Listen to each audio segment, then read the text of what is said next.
Some big box stores are pulling a children's game from shelves after it bombed with concerned parents. Richard Southern joins us now with the details. Richard, what's all the fuss about with this? It's hard to believe this is a children's game, but it is.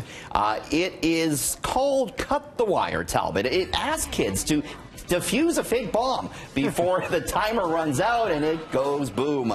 Players have to test each of the wires on a plastic dynamite pack and follow clues to identify the right wire to cut. If the wrong one is cut, lights and vibrations go off, signaling an explosion. Cut the Wire, recommended for kids age 6 and up. Walmart and other major retailers, though, have pulled it from their shelves amid a bit of an outrage. But it's getting a kind of a cult following, I guess, among adults, and it is available from third parties on Amazon for $70 and higher. So I guess all the adults want to play it, but maybe not so the kids. Yeah, it looks kind of fun to me. I don't see what the big deal is. I played an explosive game as a child. It wasn't called Cut the Wire. It was called Cut the Cheese, and the only thing that got pulled was a finger.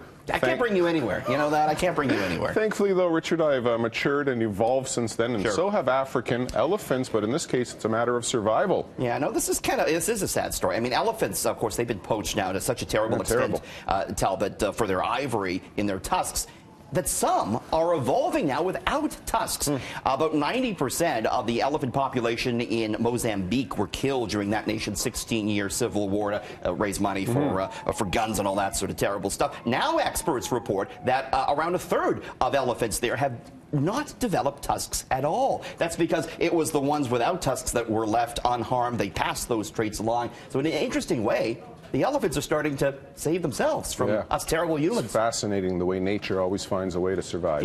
And another incredible story of animal survival, Richard, this time about a drug-sniffing dog that... It's my favorite story of the day, by the way. Did its job a bit too well here. He did. Of course, this is Florida. A Florida drug-sniffing police dog named Jake. There's Jake right there.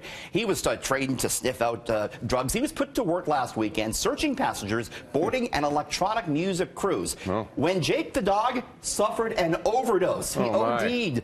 And he was believed to have ingested some ecstasy. Too much ecstasy.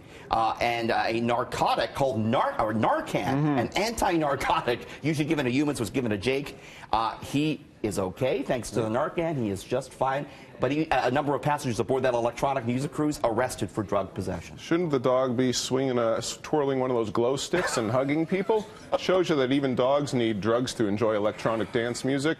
Richard, just we're glad going he's to all right. enjoy you again tomorrow. Thanks again. Thanks, Talbot. See you tomorrow.